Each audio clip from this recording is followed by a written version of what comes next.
आज हम बात करते हैं anti depressant drug. Anti depressant drug का यूज डिप्रेशन को ठीक करने में होता है। डिप्रेशन की बात करें कि आखिर ये होता कैसे है, ये या फिर इसकी पैथोफिजियोलॉजी की बात करें तो इसमें देखा गया है जो न्यूरोट्रांसमीटर है उनका लेवल डिक्रीज होने की वजह से डिप्रेशन होता है। न्यूरोट्रांसमीटर की बात करें तो जैसे कि dopamine, serotonin and acetylcholine, noradrenaline, norepinephrine, ये सब न्यूरोट्रांसमीटर हैं। और जब इनका लेवल डिक्रीज हो जाता है जैसे कि सेरोटोनिन और नॉरएपिनेफ्रिन का लेवल डिक्रीज हो जाता है तो देखा गया है इसकी वजह से डिप्रेशन पेशेंट को हो जाता है। तो इतना क्लियर है कि जो न्यूरोट्रांसमीटर हैं उनके डिसबैलेंस से या फिर डिक्रीज लेवल से डिप्रेशन होता है। सिम्टम की बात करें तो इसमें देखा गया है feeling like sadness, loss of interest and self neglect, not happy feel every time. जो फीलिंग है उसकी बहुत ज़्यादा दुखी रहेंगी, सैडनेस रहेगी और सुसाइडल फीलिंग रहेगी। वो सुसाइड करने की सोचेगा जो डिप्रेशन का पेशेंट है। तो याद रखना है feeling like sadness, not happy feel every time, मतलब कि अपने आप को दुखी फील करना, और फीलिंग लाइक सुसाइडल, जो डिप्रेशन का पेशेंट होता है वो अपने आप को मतलब कि हार्म पहुंचाने की कोशिश करता है, सुसाइड करने की कोशिश करता है। और सेल्फ निग्लेक्ट। इंट्रोडक्शन की बात करें तो इसमें पहले ही हम बात कर चुके हैं इसके सिम्टम की, जैसे कि feeling like sadness, loss of interest, self neglect, sleep disturbance, suicidal feeling.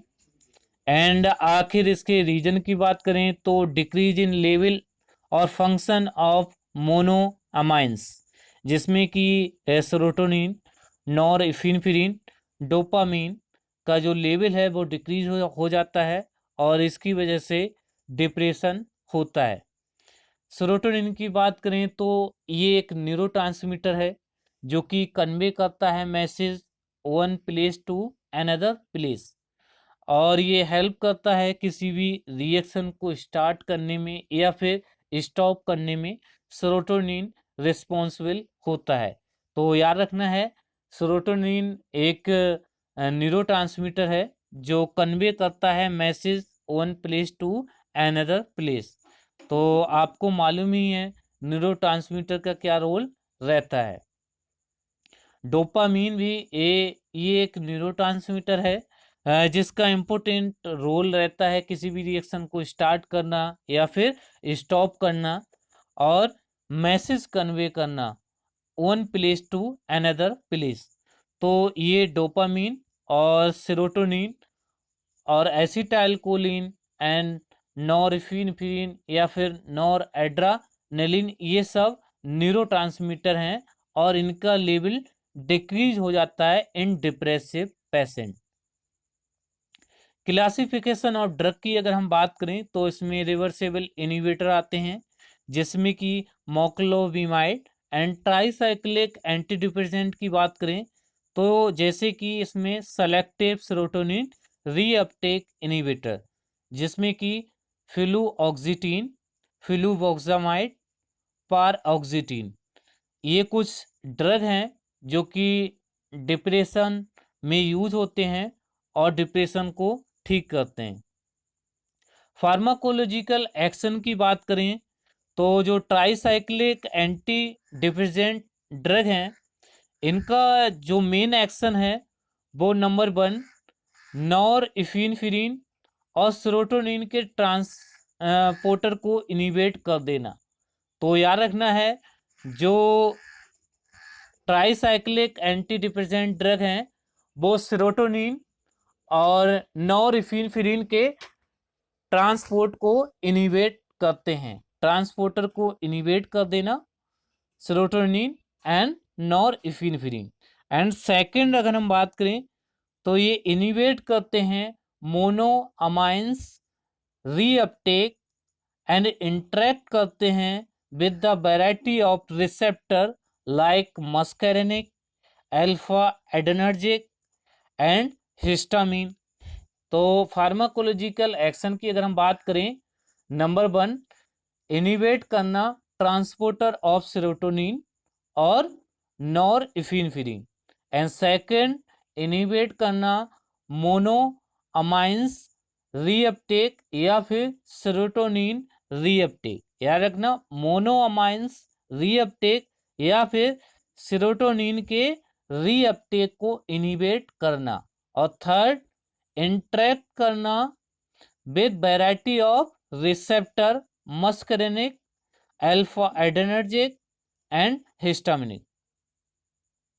Mechanism of action की बात करें तो इसमें जो ट्राइसाइक्लिक एंटी डिप्रेसेंट ड्रग हैं ये इनिवेट कर देते हैं सेरोटोनिन ट्रांसपोर्टर एंड ब्लॉक करते हैं reuptake of serotonin in the neurons.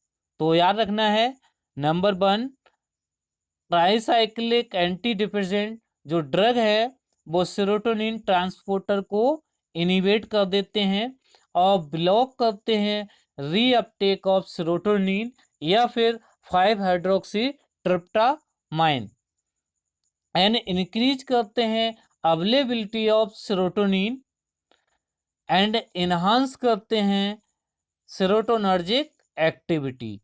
तो आपको याद रखना है मैकेनिज्म ऑफ एक्शन में ये नंबर 1 इनिवेट करेंगे transporter of serotonin and block करेंगे सेरोटोनिन रीअपटेक, एंड जब सेरोटोनिन रीअपटेक ब्लॉक हो जाएगा तो इंक्रीज हो जाएगी availability of serotonin at receptor in the CNS and increase हो जाएगी एक्टिविटी ऑफ सेरोटोनर्जिक। तो इतना याद रखना है मैकेनिज्म ऑफ एक्शन में। जैसे कि आप अगर नॉर्मल प्रोसेस की बात करें तो कुछ इस तरीके से नॉर्मल प्रोसेस होता है। जो सेरोटोनिन है वो न्यूरोट्रांसमीटर है और वो मैसेज कन्वे करता है one place to another place. तो जैसे कि आप देख सकते हैं न्यूरॉन्स में मैसेज कन्वे हो रहा है एक प्लेस से दूसरे प्लेस या one neuron to another neurons, message convey. Mechanism of action की अगर हम बात करें तो इसमें आप देख सकते हो जो सेरोटोनिन का रिलीज है वो हो रहा है और उसके साथ साथ जो मैसेज है वो भी हो रहा है। मगर जो एंटी डिप्रेसेंट ड्रग हैं आप देख सकते हो यहाँ तो इसमें देखा गया है बेसिकली जो डिप्रेशन का पेशेंट होता है उसमें सेरोटोनिन का लेवल डिक्रीज हो जाता है। तो जैसे कि जो मैसेज है वो further one place to another place नहीं जा पा रहा है या one neuron to another neurons convey नहीं हो रहा है। तो सेरोटोनिन का रिलीज हो रहा है मगर मैसेज जो है आगे नहीं जा पा रहा है। तो इसकी वजह से जो ट्राइसाइक्लिक एंटी डिप्रेसेंट जो ड्रग हैं उनका रोल क्या रहेगा उसकी अगर हम बात करें तो वो ट्रांसपोर्टर को इनिवेट कर देंगे। इसका जो दोबारा आप देख रहे हो जैसे ये रिलीज होता है और उसके साथ साथ ये ट्रांसपोर्ट हो जाता है या फिर रीअपटेक हो जाता है दोबारा सेरोटोनिन का। तो ये जो ट्राइसाइक्लिक एंटी डिप्रेसेंट ड्रग है वो रीअपटेक को इसके इनिवेट करते हैं। आप देख सकते हो यहाँ ये जो ट्राइसाइक्लिक एंटी डिप्रेसेंट ड्रग हैं वो अब आ गए हैं इस समय, ये रिसेप्टर से जाके बाइंड हो गए हैं और ये रीअपटेक को इनिवेट कर रहे हैं। तो इस डायग्राम में आप समझ सकते हो जो इसका मैकेनिज्म ऑफ एक्शन है वो नॉर्मली जब सेरोटोनिन का रिलीज होता है तो उसका रीअपटेक भी होता है। मगर जो डिप्रेशन के पेशेंट में ऐसा देखा गया है जो सेरोटोनिन का रिलीज होता है वो जो सेरोटोनिन है वो रिसेप्टर से बाइंड नहीं हो पाता है अच्छी तरीके से और उसका रीअपटेक इंक्रीज हो जाता है और जिस वजह से जो मैसेज है वो कन्वे नहीं हो पाता है और ये जो मैसेज है वो one neuron to another neurons नहीं जा पाता है। तो जैसे कि इस डायग्राम में आप देख सकते हो जो एंटी डिप्रेसेंट ड्रग हैं वो इनिबिट कर रहे हैं ट्रांसपोर्टर ऑफ सेरोटोनिन के ट्रांसपोर्टर को इनिबिट कर रहे हैं और रीअपटेक को इनिबिट कर रहे हैं।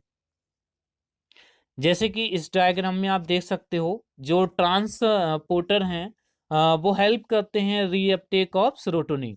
तो जो हमारा ड्रग है वो सेरोटोनिन के ट्रांसपोर्ट को ब्लॉक करता है और उसके साथ साथ उसके रीअब्जॉर्प्शन को ब्लॉक करता है या फिर रीअपटेक को ब्लॉक करता है। और इसकी वजह से जो सेरोटोनिन की अवेलेबिलिटी है वो इंक्रीज हो जाती है और जो सेरोटोनर्जिक एक्टिविटी है वो भी इंक्रीज हो जाती है। और जो डिप्रेसिव जो कंडीशन आ रही थी, पेशेंट डिप्रेशन में जा रहा था, तो जो डिप्रेशन के जो सिम्टम हैं वो रिड्यूस होने लगते हैं। तो ये कुछ एंटी डिप्रेसेंट जो ड्रग हैं उनका मैकेनिज्म ऑफ एक्शन है।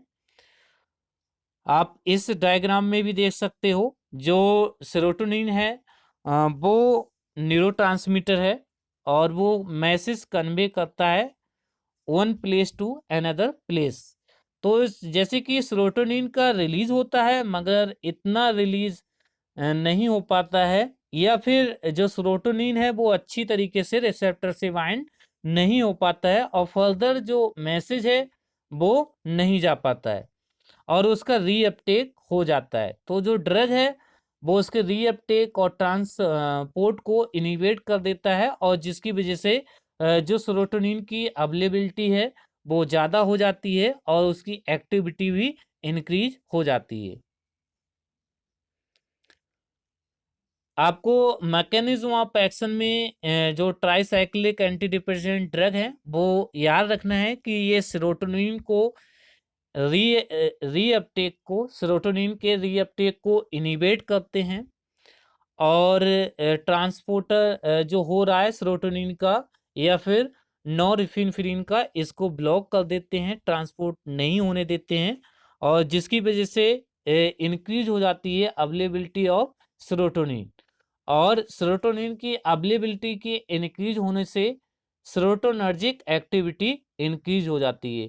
तो इतना आपको मैकेनिज्म ऑफ एक्शन में याद रखना है।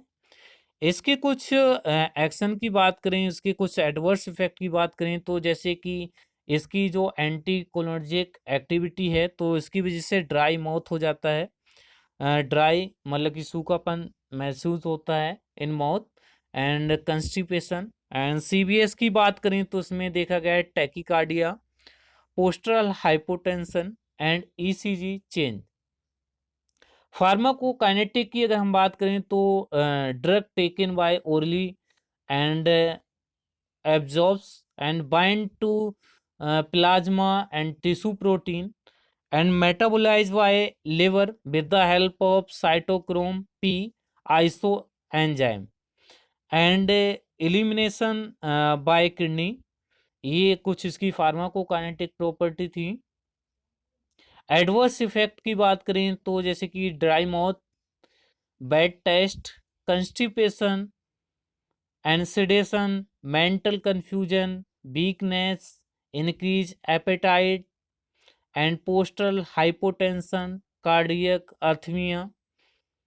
एंड इंट्रैक्शन की बात करें तो जैसे कि कोल्ड और अस्थमा के जो ड्रग आते हैं उनके साथ इन ड्रगों को नहीं दिया जाता है और जैसे कि एंटी हिस्टामिनिक जो ड्रग हैं उनके साथ भी एंटी डिप्रेसेंट जो ड्रग हैं या फिर ट्राईसाइक्लिक एंटी डिप्रेसेंट ड्रग हैं इन्हें नहीं दिया जाता है क्योंकि इसका इंट्रैक्शन है एंटी हिस्टामिनिक ड्रग के साथ और फिनाइटोइन एंड एस्प्रिन डायोक्सिन टेट्रासाइक्लिन ये इसका इंट्रैक्शन है इन ड्रगों के साथ। जो डिप्रेशन के ड्रग हैं इन्हें नहीं दिया जाता है। ये कुछ इसके जो एडवर्स इफेक्ट है anxiety, sleeping disturbance, hypertension, sweating, tremor, nausea. Uses की बात करें तो आपको मालूम ही है, मैंने पहले ही बता दिया कि ये डिप्रेशन को ठीक करने में होता है इसका यूज। जो ट्राईसाइक्लिक एंटी डिप्रेसेंट हैं डिप्रेशन को ठीक करने में और एंजाइटी डिसऑर्डर में भी इनका यूज होता है, माइग्रेन। आज के लिए इतना ही, थैंक यू।